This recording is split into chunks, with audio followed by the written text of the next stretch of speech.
दंगल में आमिर खान के साथ काम किया है। जी। दंगल दंगल दंगल बिल्कुल सोच सके कि दुम्मा बढ़कर दम घोटना ना बढ़कर आवाज निकल जा, या तो डाल दे मन अपने में या मेरे की डाल डट जा। और हरियाणा में तो ऐसा काम है कि कुछ लोग सिंगर ही नहीं है, फिर भी हाँ, फिर भी वो स्टार है, दे कांट सिंग, वो एक्टर है। हाँ, वो एक्टर इतने अच्छे हैं कि ऐसा लगता है जैसे यही गा रहे हैं। इसके अलावा सर आपका नाम एक बार चर्चा में आया था अमिताभ बच्चन को लेकर, आपने कुछ लीगल नोटिस दिया। लेकिन आपके बड़े होने से मैं छोटा नहीं हूँ, मेरा अपना वजन। किसी भी जगह की संस्कृति को समझना हो तो वहाँ के किसी अनुभवी व्यक्ति से मिलना चाहिए, जिसने उस संस्कृति को करीब से जिया हो, जिसकी रगों में वहाँ की माटी की खुशबू बसती हो। एक ऐसे ही व्यक्ति हैं जो हरियाणा की संस्कृति से, उसकी जड़ों से जुड़े हैं। एक ऐसी शख्सियत जिन्होंने हरियाणा की माटी की खुशबू को न केवल जिया है बल्कि उसे फैलाने का भी प्रयास किया है। एमडीयू के स्टूडेंट वेलफेयर डिपार्टमेंट के डायरेक्टर रहे, एक्टर, लेखक और हास्य कवि डॉक्टर जगबीर राठी। आज इनसे कला, लोक कला, कविता और एक्टिंग पर बात करेंगे। इनकी एक फिल्म सितारे जमीन पर आने को है, तो बॉलीवुड के अनुभवों पर भी बात होगी और हरियाणा की संस्कृति पर भी। कॉमेडी के गिरते स्तर पर भी बात होगी और हरियाणा की लोक संस्कृति और लोक कला को आगे ले जाने के लिए सरकारी प्रयासों की जरूरतों पर भी बात करेंगे। तो आइए मुखातिब होते हैं डॉक्टर जगबीर राठी से। नमस्कार जगबीर जी। नमस्कार, थैंक यू, आपका धन्यवाद। आपने हमें मंच दिया अपने अनुभवों को शेयर करने के लिए, अपने दिल की बात कहने के लिए। जी सर, स्वागत है आपका हमारे गुरुग्राम मिरर ग्लोबल के इस मंच पर। जी। तो सर बात यहीं से शुरू करते हैं कि आपकी फिल्म आ रही है सितारे जमीन पर। इससे पहले आपने दंगल में आमिर खान के साथ काम किया है। जी। आप एक बहुत अच्छे कलाकार हैं, हम सब जानते हैं हरियाणा में रहते हुए। और दंगल के बाद आपने एक लंबा गैप दे दिया, वो गैप किस वजह से हुआ और इस मूवी का मिलना कैसे हुआ फिर? नहीं, उसको आप गैप नहीं कह सकते। एक्चुअली बॉलीवुड की बड़ी फिल्म या आमिर खान की फिल्म तक का गैप कह सकते हैं, अदरवाइज बीच में मैंने बहुत सी फिल्में की हैं जी। और मैं लगातार खास तौर से हरियाणवी फिल्मों पे तो काम करता ही रहा हूँ, तो इसको गैप नहीं कह सकते आप। इसलिए मेरा प्रयास ही रहता है कि जो हरियाणवी सिनेमा आज बन रहा है उसमें मैं अपना क्रिएटिव इनपुट दे सकूं, या जो एक कन्वेंशनल स्क्रिप्ट चल रही हैं आजकल उनको थोड़ा सा बदल के एक अलग प्लेटफॉर्म पे हरियाणवी एंटरटेनमेंट को ले जाने की इस कोशिश में मैं पिछले लगभग 1 साल से मैं लगभग 8 या 10 फिल्में कर चुका हूँ। दंगल मेरी 2016 में आई थी और अब ये सितारे जमी पे 25 में आ रही है। ये 9 साल का गैप मेरा नहीं है, आमिर खान की फिल्म में काम करने का गैप कैसे।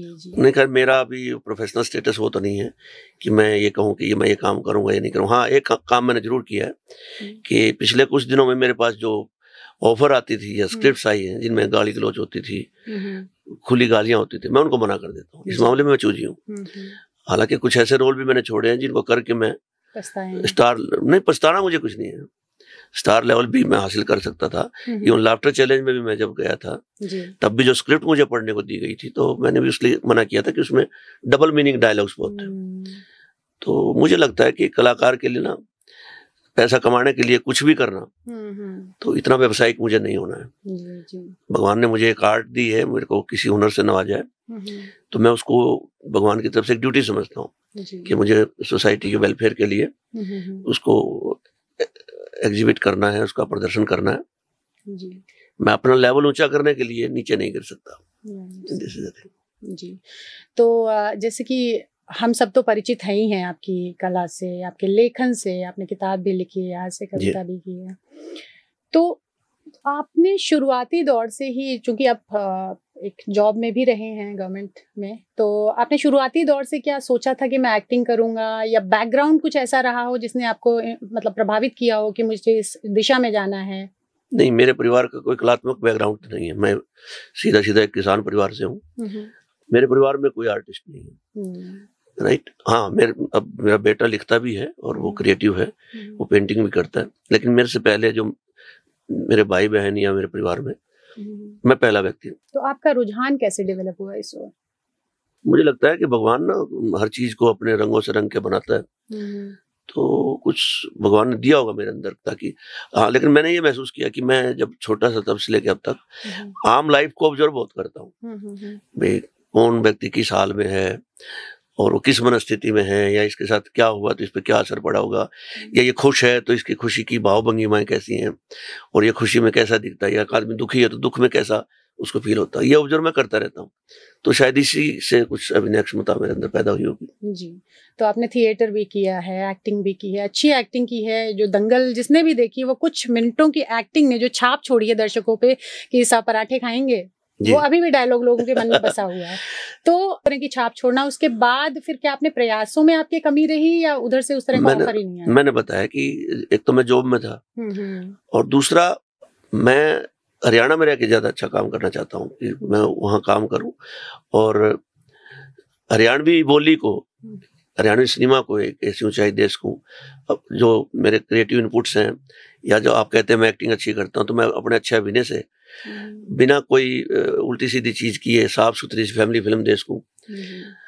आप जिन प्रयासों की बात कर रहे हैं, वो आप शायद ये कहना चाहते हैं कि मैं बॉलीवुड में मैंने क्यों ट्राई नहीं किया। जी बिल्कुल। अब बॉलीवुड भी हरियाणा में आ गया है, ठीक है, आप ग्लोबल है, आप घर बैठे भी बड़े से बड़ी हॉलीवुड तक की फिल्मों में काम कर सकते हैं। तो मेरी यात्रा जारी है, जैसे आप प्रयास कह रहे हैं, वो मेरी जर्नी है। जो भी अच्छा सामने आता है मैं उसको ऑप्ट कर लेता हूँ, जो मुझे लगता है बुरा और मेरे टेम्परामेंट के हिसाब से नहीं, मैं छोड़ देता हूँ उसको। जी, ये बात। आपको लगता है कि कहीं ना कहीं हरियाणवी एक फिल्म इंडस्ट्री स्थापित करने की उस तरह से जरूरत है और सरकार के प्रयासों की जरूरत है ताकि ये फले फूले? हाँ, सरकार इतना जरूर कर सकती है कि जिस मात्रा में आज हरियाणवी सिनेमा बन रहा है जी, तो सरकार आगे आए और ये जितने पीवीआर हैं सिनेमा है, कम से कम एक शो तो फिक्स करें ताकि हमारी फिल्मों को लोग सिनेमा में भी देख सकें। बिल्कुल। हम कब तक इस छोटे से फोन पे अपनी फिल्में देखते रहेंगे? सरकार कहे पीवीआर के मालिकों को कि हरियाणा में अगर आपको पीवीआर चलाना है तो एक शो डेडिकेट करना पड़ेगा, और रोज सुबह करना तो हफ्ते में कम से कम एक शो जोड़ दे दो ताकि हमारी फिल्में बड़े पर्दे पर एक बड़े विजन के साथ लोग देखें। जी जी। अभी घुटनों के बल चल रहे हैं, इतने साल पुराने इतिहास के बाद भी चंद्रावल से लेके अब तक हम खड़े नहीं हो पाए हैं। कारण क्या है कि हमारा जो रेवेन्यू रिसोर्स है वो बहुत पुअर है। हरियाणा के लोगों को यूट्यूब देखने की आदत है, जो फ्री में एंटरटेनमेंट है। सेकेंडली, वो किसी भी क्वालिटी का वीडियो देखते हैं, उसमें खुश हैं वो। आपको चंद्रावल फिल्म यहाँ बनी थी, वो फिल्म 2.5 लाख रुपए में बनी थी उस समय, और उसने 5 करोड़ का बिजनेस किया। तो क्योंकि जनता एक तरफ से टूट पड़ी थी सिनेमा की तरफ कि हमारी बोली की फिल्म, अपनी बोली में पर्दे पर बोलना देखना चाहते थे। उस समय के बाद आज तक हमारा बड़ा पर्दा जो है हरियाणवी सिनेमा को तरस रहा है। जो पुराने कन्वेंशनल थिएटर्स थे वो टूट गए हैं। पीवीआर पे बॉम्बे का, बॉलीवुड का इनका कब्जा है। आप अपनी फिल्म रिलीज नहीं कर सकते क्योंकि वो सारे वहीं से बुक होते हैं। जी जी। ये इंडस्ट्री बिल्कुल, बड़े बड़े स्टार्स को अपनी फिल्म के लिए पीवीआर की वेट करनी पड़ती। तो एक हरियाणा का जो 20, 25, 30 लाख रुपए का मेकर है वो क्या करेगा? फिर उसको अपने OTTs पे फिल्म देनी पड़ती है। जो सब्सक्रिप्शन के मामले में हरियाणा की ऑडियंस जो है अभी तक मेंटली तैयार नहीं है। वो तैयार इसलिए नहीं है कि उसको जब उससे अच्छा मनोरंजन यूट्यूब पे मिल रहा है तो वो क्यों सब्सक्राइब करेगा? बिल्कुल। तो क्वालिटी अभी प्रोसेस हो रही है, फिल्में भी बनी है, कुछ लोगों ने प्रयास भी किए हैं, सरकार ने भी अभी सब्सिडी दी है। लक्ष्मी चंद एक फिल्म बनाई थी यशपाल शर्मा जी ने, उसको भी मिली है, कुछ और फिल्मों को मिली है। शुरुआत हो चुकी है। सरकार को पहचानना पड़ेगा कि कौन लोग असली मेकर हैं।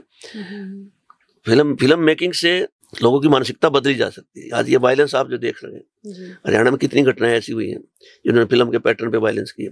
लोग कह देते हैं कि फिल्मों का, गानों का असर नहीं होता है। ऐसे में अच्छे मेकर्स को आपने हम एक्चुअली वो लकी लोग हैं कि मदर इंडिया तक की फिल्में हमारे को जहन में याद है, राइट। और मदर इंडिया में एक सच्ची भारतीय नारी को कैसा होना चाहिए, महिला को कैसा होना चाहिए, ये कैरेक्टर पर पर्दे पर कहाँ दिखाई देता है? ठीक है ना। इसीलिए क्राइम जो हो रहे हैं उनका लेवल आप पढ़ेंगे अखबारों में तो आपको लगेगा कि ये हो क्या रहा है सोसाइटी में। फिल्में एक तरह के ट्यूटर हुआ करते हैं, राइट। जैसे रामलीलाएं हुआ करती, रामलीलाएं में सिखाती थी कि कैसा बेटा होना चाहिए, कैसा भाई होना चाहिए, कैसा पिता होना चाहिए, या कैसी पत्नी होनी चाहिए थी। That was the major resource of entertainment, but informative भी था, साथ ही साथ प्रीचिंग भी थी उसमें। आजकल हम क्या देखते हैं, अभी ऐसी फिल्में आती हैं कि जिसमें इतना ब्लड शेड है उनमें, आप सोच ही नहीं सकते। तो कहीं ना कहीं असर तो करता ही। OTT ने चीजें बहुत खराब कर दी हैं। सीरीज जो आ रही हैं बच्चों के लिए भी अवेलेबल है, बड़ों के लिए, फैमिली के साथ आप बैठ के देख नहीं सकते। तो एंटरटेनमेंट का एक जो लेवल, देखो फिर वही बात है, हमने जो हमारे परिवारों का जो व्यवसायीकरण हुआ है, हमारे माता पिता दोनों काम पे बाहर हैं, बच्चा बाहर आके जिसके हाथ में रिमोट है, यू कांट गाइड हिम और हर, राइट। अच्छी चीजें भी हैं, कुछ ऐसे पंचायत जैसी सीरीज भी हैं। अभी मैंने वो देखी थी दोपहिया, मजा आता है उनको देख के। जी। कहीं पर फैमिली बॉन्डिंग भी दिखती है, फैमिली के रिलेशन भी दिखते हैं। लेकिन देखो, वायलेंस एंड न्यूडिटी ये एक मेजर अट्रैक्शन रही है आदमी की, राइट। ये जन्म से ही हमारा इंस्टिंक्ट है कि हम हिंसा भी पसंद करते हैं और नग्नता भी पसंद करते हैं। लेकिन उनको संस्कारों की चादर कौन कितनी उड़ा पाता है, ये फर्क है। तो सर, OTT के लिए जैसे अभी आपने पंचायत की बात की, उस तरह का कुछ आपका अपना प्रोडक्शन हाउस भी है, तो कुछ उस तरह का आप बनाने के बारे में सोच रहे हैं? बिल्कुल, मैं सोचता रोज हूँ, लेकिन जब फिल्म का मीडिया है उस पे ऊपर जो खर्चा होता है वो एक ऐसा है कि उसको अफोर्ड करने के लिए आपके लिए मार्केट की जरूरत है। बिल्कुल, राइट। मैं एक उदाहरण देता हूँ। हरियाणा में ना पोल्ट्री फार्म्स बहुत हैं जी, मुर्गे पालते हैं लोग। अच्छा, आपको पता है, जब मुर्गे को बड़ा कर लेते हैं तो उनको बेचने जाते हैं। जी। जिस फार्मर ने मुर्गे को बड़ा किया है ना, वो डिसीजिव पोजीशन में नहीं है कि मैं अपने मुर्गे का रेट निर्धारित कर सकूं। अच्छा, वो मंडी करती है। Same is with the Haryanvi film industry. मैं फिल्म बना लूंगा, मेरा जो प्रोडक्ट की कीमत है, मेरे को ऑडियंस तक सीधा जाने की अनुमति नहीं है मुझे, अच्छा, क्योंकि मेरे पास थिएटर नहीं है। हाँ, बिल्कुल, मेरे को OTT के पास जाना पड़ेगा। दे विल डिसाइड कि आपका मुर्गा कितने का है, जी, जी, राइट। अब मैं उस मुर्गे को ज्यादा अफोर्ड कर नहीं सकता हूँ, मेरे को देना पड़ेगा सस्ता महंगा जितना, जी, बस ये बात। अगर मेरे पास सिनेमा हॉल हो, मेरे पास थिएटर हो, मेरे को अपनी वैल्यू का पता लगे, मैं कितने लोगों को खींच पाता हूँ थिएटर तक। हम आपके हैं कौन, मैंने प्यार किया, ये ऐसी पारिवारिक फिल्में थी जिनका कोई ज्यादा प्रमोशन भी नहीं हुआ था, जी, लेकिन जब दर्शक ने इनको देखा तो एक ओवरऑल पब्लिसिटी, उसको लगा कि मेरे घर की कहानी है। तो ऐसी कहानियां बहुत हैं, लेकिन मुझे थिएटर तो दो, सिनेमा हॉल तो दो मुझे, मैं दिखाऊंगा। अब फिल्म कोई सस्ती चीज तो है नहीं, 5-10 रुपए में बनती है। बिल्कुल मिनिमम भी आप मान के चलें तो एक दिन का खर्चा 1-1.5 लाख रुपए है, जिसमें आपके आर्टिस्ट भी फ्री हैं। एक्टर आज के दिन हरियाणा का इतना सफर कर रहा है, कैन यू बिलीव कि मैं तो, मेरे को तो सीनियर एक्टर मानते हो, मेरे को कई बार ऐसे चेक मिलते हैं बाउंस हो जाते हैं, आई कांट प्लीड। मेरे को कई बार पेमेंट के लिए 3-3 महीने 6-6 महीने वेट करना पड़ता है। तो आप क्रिएटिविटी क्या करोगे इसमें, बताओ। बिल्कुल सही बात। तो दिक्कत यही है कि हमारी इंडस्ट्री के पास ना एग्जिबिट का प्लेटफॉर्म बहुत ही जीरो है। This is a problem. Sir, आप हास्य कवि हैं, राइटर भी हैं, आपने देश विदेश में अपने कविता पाठ की। बिल्कुल, USA गया मैं, UK गया, ओमान गया, बैंकॉक भी गया मैं, और पाकिस्तान भी जा चुका हूँ मैं 2 बार। अनुभव सारे अच्छे हैं। जिस के साथ मैं गया, हालांकि लोगों ने कहा भाई तुम US से जा रहे हो, वहां आपके हरियाणवी कौन समझेगा जी, लेकिन मैं कहता हूँ हरियाणवी बोली जो होती है ना, दिल से बोली गई बोली है। जब आप इसको बोलते हो तो आपका अंतर मन कन्वे होता है। बिल्कुल। तो बड़ा अच्छा लगा, मैंने बिल्कुल ठेठ हरियाणवी कविताएं पढ़ी और नॉन हरियाणवी लोगों ने समझी भी उसको, तो बहुत अच्छा अनुभव रहा जी। वक्त की जरूरत कहें, ऑडियंस का टेस्ट कहें, या फिर सस्ती लोकप्रियता पाने का एक तरीका कहें कि लोग इस लेवल पे गिर जाते हैं जो कंट्रोवर्सीज। देखो, मैं आपको बताता हूँ, हर चीज ने अब एक इंडस्ट्री का रूप ले लिया जी। आप जिनको कवि सम्मेलन कहते हो, जो समाज को एक चेतना देते थे, जागृति देते थे, वो कवि कहाँ है अब 5 स्टार होटल वाले कवि, राइट। मैं बहुत से कवि सम्मेलन में गया, बहुत से गया, मैंने मंचों पे कवियों को चीखते देखा है, राष्ट्र के लिए, देश के लिए, समाज के लिए। बट जो एक नेपथ्य की बात है, अगर उनके 500-1000 रुपए कम कर दोगे आप, वो फिर उससे भी ज्यादा चीखते हैं। तो एक इंडस्ट्री है ये। अब वो कवि नहीं रहे जिनके अंदर हिम्मत थी कि प्राइम मिनिस्टर के सामने बैठ के उसकी कमियों पे कविता सुना दे। आजकल पैसा मिलता है, खूब मिलता है, तो उस पैसे के लिए आप वही चीज सुनाते हैं जो लोग, जो संयोजक हैं, जो बुलाने वाला कंफर्ट। यस, तो उसको, उसमें आप समाज निर्माण की बात अगर सोच रहे हैं तो बिल्कुल मत सोचो, ये एक व्यवसाय है। जी जी। जिस तरह की कंट्रोवर्सीज हुई हैं, अभी आपने सुनी ही होगी कि जो एक शो है उसको बैन कर दिया गया, और उसके बहुत बड़े जो पॉडकास्टर थे उसमें वो भी फंस गए थे। कौन सा? रणबीर इलाहाबादिया। हाँ, ये पता है क्या, ये जो नए लड़के हैं ना, नए बच्चे हैं, अब वो टीचर से पढ़े ही नहीं है जिनको संस्कारों की बात हो। संस्कार क्या होते हैं? How to behave in the society. मेरे संस्कार ये है कि मेरे को घर से बाहर निकालता मैं ठीक ठाक कपड़े पहन के निकलूं। बिल्कुल। मेरे को बाहर कोई बड़ा आदमी मिला है तो मैं उसको नमस्ते करूं जी। या कोई महिला मिली तो मैं उसको आदर से अभिवादन करूं उसका जी। या मैं अपनी सोसाइटी में बैठूं। ये लोग तो पब्लिकली ऐसी बात करने लगे जो आप दोस्त कभी दूर नदी के किनारे जाके अटखेलियां किया करते। एक्चुअली क्या है कि माँ बाप का और बच्चों की जो बॉन्डिंग है ना, वो इतनी जीरो हो गई। शर्म इन बच्चों पे नहीं आनी चाहिए, शर्म आनी चाहिए जिन्होंने इनको ब्रॉट अप किया, ब्रिंगिंग अप, उसमें कमी। अब जो आप घर छोड़ के चले जाओ पैसा कमाने के पीछे, जो आया है मेड है, क्या वो बच्चों को सिखाएगी कुछ? वो उसको थपथपाते हुए उसको अपना बेटा ध्यान होगा कि वो पता नहीं उसने खाना खाया कि नहीं, फिर आप उनसे उम्मीद करते हैं। तो ये जो नए पीढ़ी है ना, जो मैं इससे निराश बिल्कुल नहीं हूँ। जो अच्छे लोग हैं अच्छे काम भी करते हैं, किसी इन्वेंशन भी करते हैं, बड़े बड़े जॉब भी कर रहे हैं, देश के लिए काम भी कर रहे हैं, टेक्नोलॉजी भी काम कर रहे हैं। लेकिन एक वर्ग ऐसा पैदा हो गया है जिसको ऑनलाइन खाने को मिल जाता है, पैसे माँ बाप दे देते हैं, ना उनको माँ बाप की इज्जत का पता है, ना ही उनको पैसे की इज्जत का पता है। They just order the thing और उसके घर दे जाता है। इवन वो बाजार जाने तक की मतलब हौसला नहीं करते, वो इतने लग्जरियस हो गए, तो उनके दिमाग भी ऐसे ही। मैं बिल्कुल हरियाणा का एक उदाहरण बताता हूँ। आजकल इंस्टा पे ना रील चल रही है बहुत, और वो ऐसी हैं कि जिनका स्वरूप एक ही है। जो भी है महिलाएं हैं जिनको भगवान ने अच्छी काया दी है, उसको दिखाने में कॉम्पिटिटिव हो गई। इन्हीं के बीच हमारा एक हाडवा गांव है, सफेदों के पास, हाडवा। वो वहां की एक लड़की है जो अपने पिता का सहयोग करती है, वो गाड़ी चलाती है, पिकअप ड्राइवर बन गई हो। अच्छा। मुझे देख कर बड़ा हौसला मिलता है, भैया आपको वायरल होना है, पॉपुलर होना है, तो इसकी तरह हो ना फिर आप। बिल्कुल सही बात है। भिवानी की एक लड़की है, एवरेस्ट पे गई है। यहाँ हमारे कितनी सादगी है इस लड़की में। उसकी ग्रेस क्या है? उसकी हिम्मत, हौसला है, उसके चेहरे पे दिखता है कि हाँ ये हौसले वाली लड़की। आप क्या कर रहे हो आप हर रोज? अच्छा, शुरू में करते क्या है, मुझे लगता है कि इनके जो, मैंने पीछे आर्टिकल भी लिखा था कि ये भारत की भूमि है जहाँ औरत की इज्जत के लिए रामायण और महाभारत जैसे महाकाव्य लिखे गए। ठीक है, आज हस्बैंड खुद ही अपनी पत्नी की रील बना रहे हैं। एक रील तो मैं ऐसी देखता हूँ कि वो इतनी सुंदर स्त्री है, लेकिन उसका हस्बैंड उसकी रील बना के लाखों रुपए कमा रहा है, और जो भी उसको देखता है कम से कम उसको माता या बहन तो नहीं मानता होगा। बिल्कुल, बस ये दिक्कत है। हमारे मॉरल्स बिल्कुल बह गए हैं, हमें सिर्फ पैसा चाहिए, उस पैसे से सुविधाएं चाहिए, ये सारी गड़बड़। नहीं तो समाज से सीख ले रही है इंडस्ट्री, या इंडस्ट्री से इन्फ्लुएंस पड़ रहा है समाज पे? इंडस्ट्री पता क्या है, इंडस्ट्री तो एक तरह का ना, जो भैंस से दूध निकालने वाले होते हैं, वो तो निचोड़ रहे हैं, क्या मिल जाए। इंडस्ट्री और जनता दोनों रेसिप्रोकल हो गए। ये जो अच्छा यूट्यूब से जो डॉलर आते हैं ना, इन लोगों ने दिमाग खराब कर दिया। राइट, आपको घर बैठे कुछ नहीं करना है, एक रील बनाओ, आपको घर पैसे आ रहे हैं और कुछ भी वायरल। उसकी एवज में क्या कर रहे हैं आप, कर क्या रहे हो आप?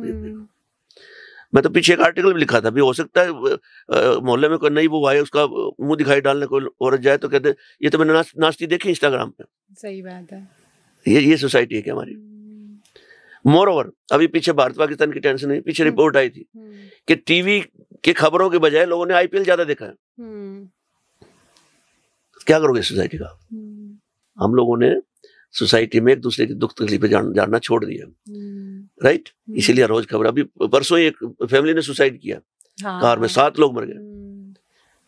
ये हमारी संस्कृति थोड़ी है, दुख दर्द तकलीफ बांटने वाली संस्कृति थी हमारी।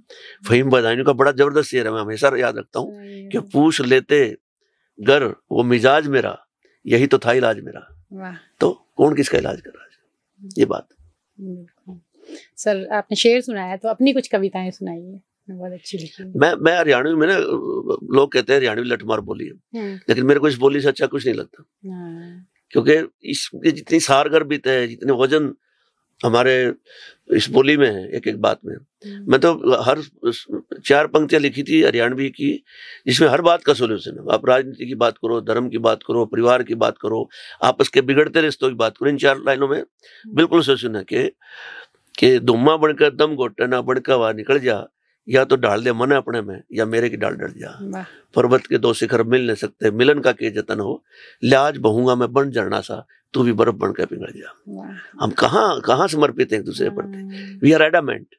हमारी अकड़ इतनी है कि हम दूसरे को सहने के लिए तैयार नहीं, इसलिए परिवार टूट रहे हैं। गाना है आपका बोल तेरे मीठे। हाँ, ये मैंने 2010 में लिखा था, लिखा क्या, मैंने गाया भी था जी, बहुत हिट हुआ, अभी भी है वो, चल रहा है, बहुत ज्यादा चल रहा है। जी।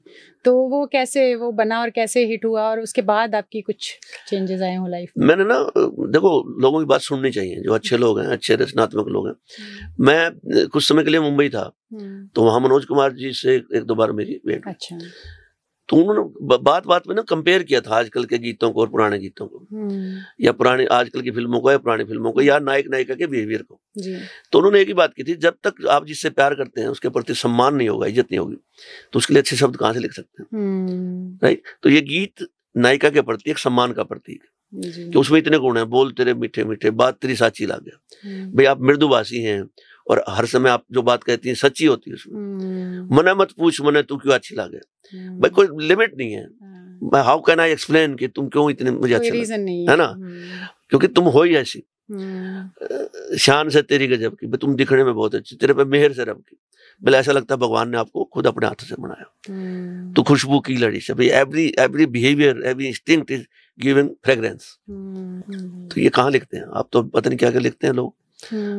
अब ये वायलेंस के गीत भी आ गए, करें क्या, ये गोली बंदूक वाला कल्चर जो चल पड़ा है, उनसे डॉलर मिलते हैं भाई, डॉलर मिलते हैं।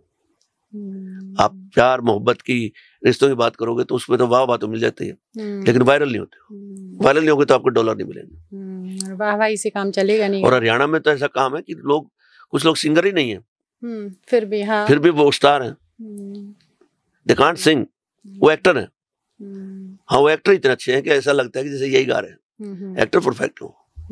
तो सब कुछ चल रहा है, दौड़ रहा है, वही दक्षिण अफ्रीका के जंगलों की तरह की दौड़ चल रही है, कौन बचेगा कौन पहुंचेगा कुछ नहीं पता है।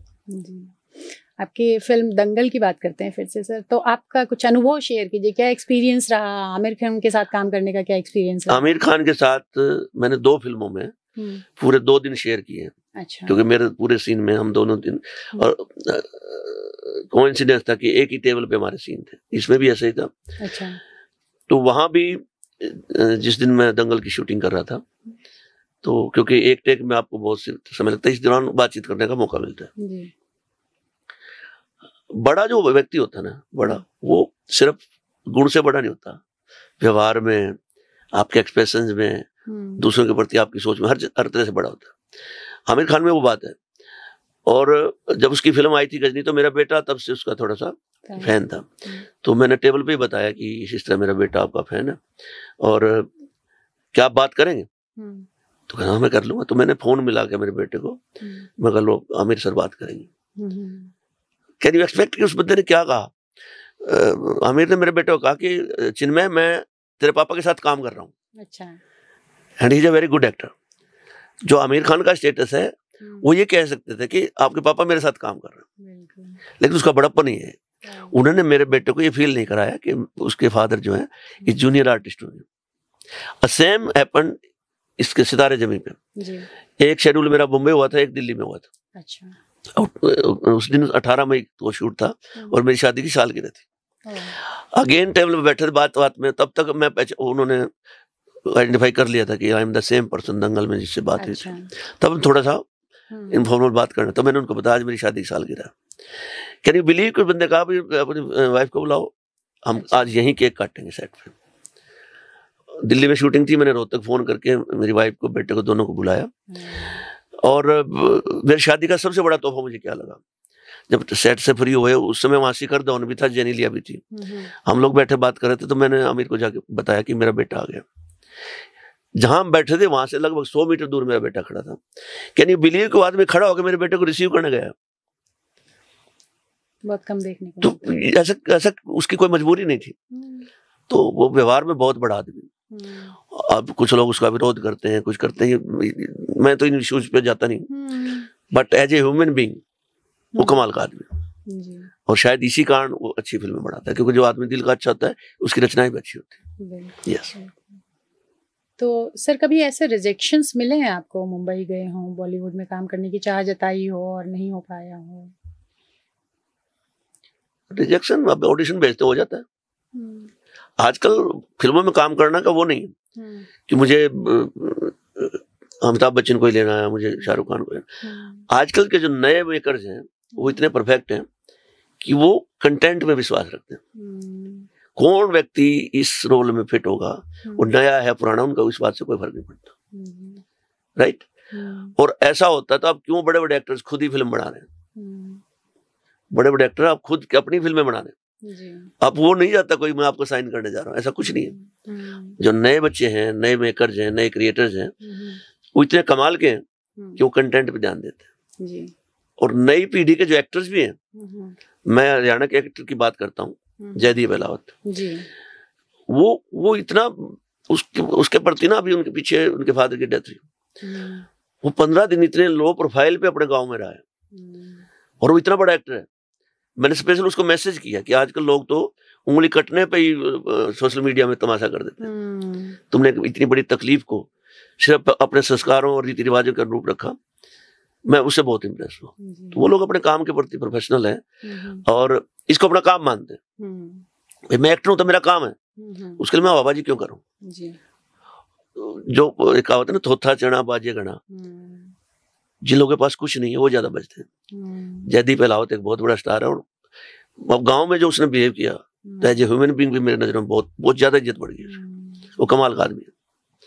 तो आजकल पैटर्न बदल गया है, राइट। ना ही आजकल के एक्टर इस बात की परवाह करते हैं कि मेरे को कौन फॉलो कर रहा है, या मैं एक सेट पे जा रहा हूँ तो कितने लोग मेरे साथ फोटो खिंचा रहे हैं। नो, अपने काम में ध्यान रखो और ये अच्छी बात है। तो इसीलिए मेरे को रिजेक्शन से कोई फर्क नहीं पड़ता, क्योंकि मेरे को एक्टर बनने का ख्याल ही बहुत बाद में आया। एक्चुअली मैंने खुद अपनी एक वेब सीरीज प्रोड्यूस की थी, कैंप बनवास। अच्छा। तो मैंने इच्छा जाहिर की, जो लोग बना रहे थे मैंने प्रोड्यूस की। मैं कह रहा मैं भी इसमें रोल करना चाहता हूँ। तो उन्होंने मुझे एक टीचर का रोल दिया था, उसमें जो मैंने काम किया था मुझे भी लगा कि शायद मुझे अभिनय के क्षेत्र में जाना चाहिए। अच्छा। तो उसके बाद मैं शुरू हो गया और अब बहुत सारी तो हरियाणवी फिल्में मेरे उसमें अकाउंट में आ गई हैं और हिंदी फिल्में भी। सितारा जमी के बाद भी मैंने एक बहुत बड़ी वेब सीरीज भी की। अच्छा। उसमें हरियाणवी रोल किया मैंने। और अभी एक लेटेस्ट मैंने मेरे प्रोडक्शन हाउस से एक ऐसी फिल्म आएगी जो हरियाणवी एंटरटेनमेंट के थोड़े बहुत अर्थ बदलने में कामयाब रहेगी। हरियाणवी का मतलब ये नहीं है कि आप पर्दे पे दामन चुनरी या देख रहे हैं धोती कुर्ता देख। Haryanvi is an instinct. Haryanvi आदमी अंदर से क्या है वो दिखाना आपको पर्दे। उसके बाद मैंने कॉलेज लाइफ पे एक फिल्म बनाई थी, दिल हो गया लापता, मेरे प्रोडक्शन हाउस। तो उसमें कहीं भी ऐसी बात नहीं है कि कैरेक्टर हरियाणवी ना दिखता हो। मैं अगर संस्कृति की बात करें तो मैं हरियाणवी आदमी, बट मैं पूरा वेस्टर्न वार्डरोब में बैठा हूँ। कपड़ों से नहीं कोई हरियाणवी होता, हरियाणवी होता मन से, दिल से हरियाणवी होना चाहिए। This is the thing. इन सब चीजों के अलावा सर आपका नाम एक बार चर्चा में आया था, अमिताभ बच्चन को लेकर आपने कुछ लीगल नोटिस भेजा था। हाँ, मेरी एक कविता थी, उन्होंने अपने उस पर शेयर की, मध्य प्रदेश का कोई आदमी था, उसके नाम से शेयर कर दी। अच्छा। तो मैंने उनको एक रिक्वेस्ट की, ये कविता मेरी है और मैंने उनको प्रूफ भी भेजे, ये देखो इस किताब में छपी हुई है। वो कविता थी कोर्ट में कुत्ता। अच्छा। अब वो इतने बड़े स्टार हैं, हो सकता है उन तक बात पहुंची कि नहीं पहुंची, मैंने मेल भी डाली जी।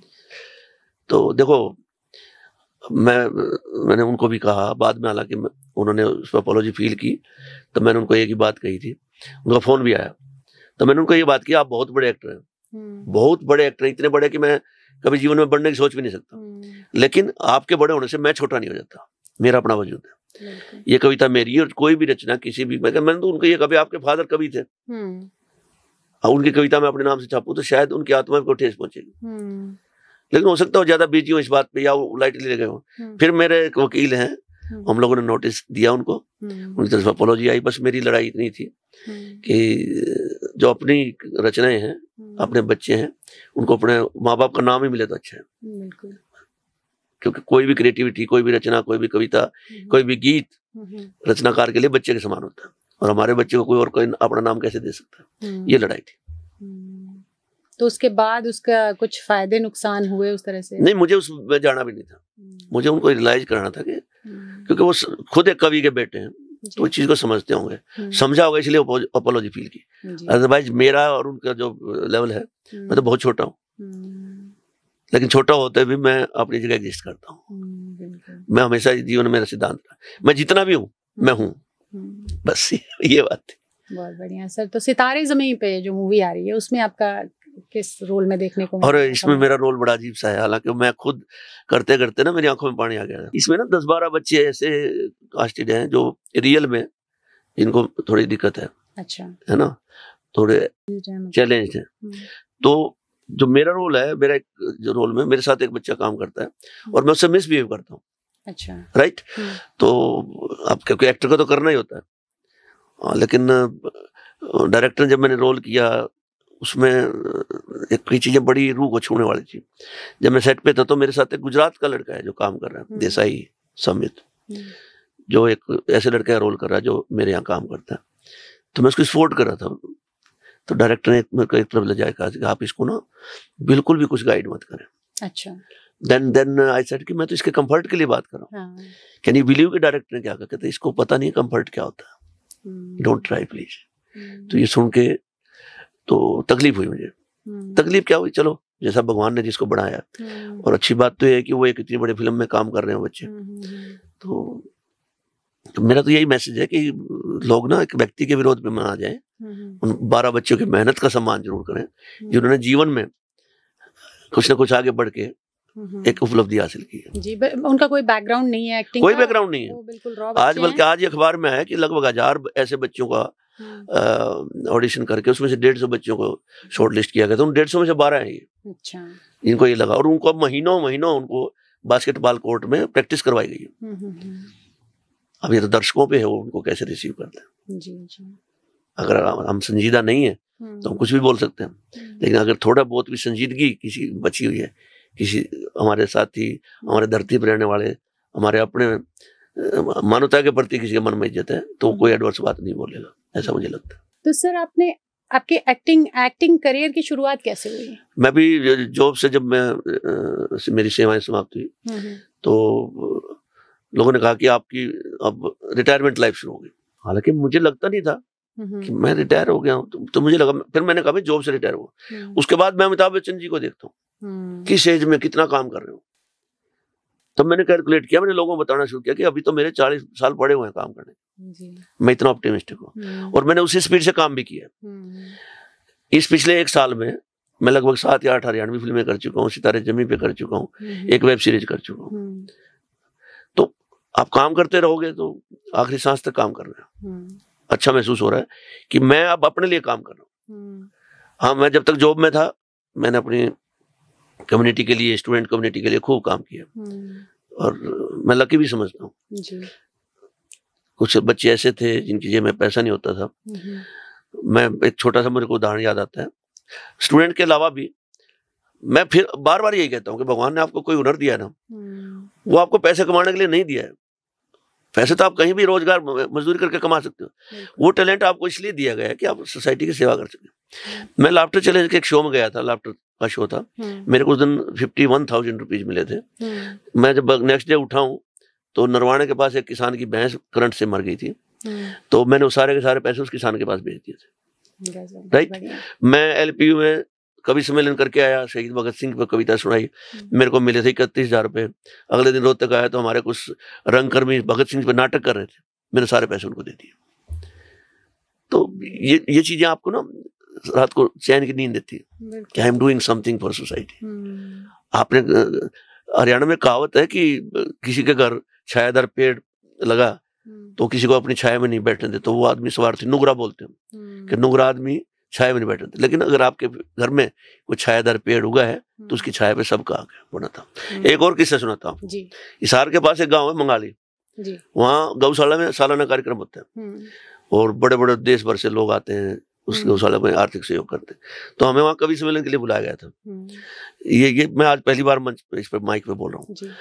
तो मेरी पेमेंट फिक्स थी, जैसे कवि सम्मेलन मिलते हैं 50,000 60,000 रुपये जो मिल जाते हैं। लेकिन मैंने वहां देखा कि लोग ना, कोई कलकत्ता से आया है गौशाला को, कोई 51 लाख रुपए दे रहा है, कोई 1 करोड़ रुपए दे रहा है, कोई 21 लाख रुपए दे रहा है। तो जब वो लिफाफा देने लगे तो मैंने आज को क्या हाथ जोड़ के खड़ा होकर, मैंने कहा यार जिस काम के लिए लोग इतने दूर दूर से आके पैसा दे रहे हैं, क्या मैं इतना भागा हूं कि वहां से पैसे लेके जाऊंगा? गौवा का चारा मैं क्यों लेके जाऊं? मैंने वो पैसे यूं कहीं आज को वापिस कर दिए। मेरे साथ जो कवि थे उनको बड़ी दिक्कत हुई, वो मुझे गालियां देने लगे, कहते तूने क्या किया यार? क्योंकि उनका था अब हमारी स्थिति ऐसी होगी लिफाफे कर रखे जाए। मैं कहा कुछ मत कर, चुपचाप निकल जाता हूँ, मेरी तो आदत है ये। अब वो जो कार्यक्रम है हर साल मैं उसमें जाता हूँ, वो बिल्कुल एक चैरिटेबल करके आता हूँ। मैं वहां से पैसा नहीं लेता, कभी मैं कहीं और फंसा हूँ तो नहीं जाता हूँ, लेकिन जब भी जाता हूँ तो आजकल गौ सेवा के नाम पे बहुत कुछ खुला हुआ है जी। लेकिन मैं तो ये करता हूँ कि साल में एक बार बिना पैसे के जो हमारे गौ सेवक इकट्ठे होते हैं उनको कविता सुना के आता हूँ। तो देखा आपने age is just a number. Doctor Jagvir Rathi ने ये साबित किया है। गवर्नमेंट जॉब की, रिटायरमेंट हुआ, संस्कृति से जुड़े रहे, कला से जुड़े रहे और लगातार कला का प्रचार प्रसार करते रहे। सिर्फ देश में ही नहीं, विदेशों में भी जाते रहे। आपका बहुत बहुत धन्यवाद। Thank you. शो पर आपने अपने अनुभव साझा किए, हमारे लिए समय निकाला। Thank you so much. Thank you. Thank you.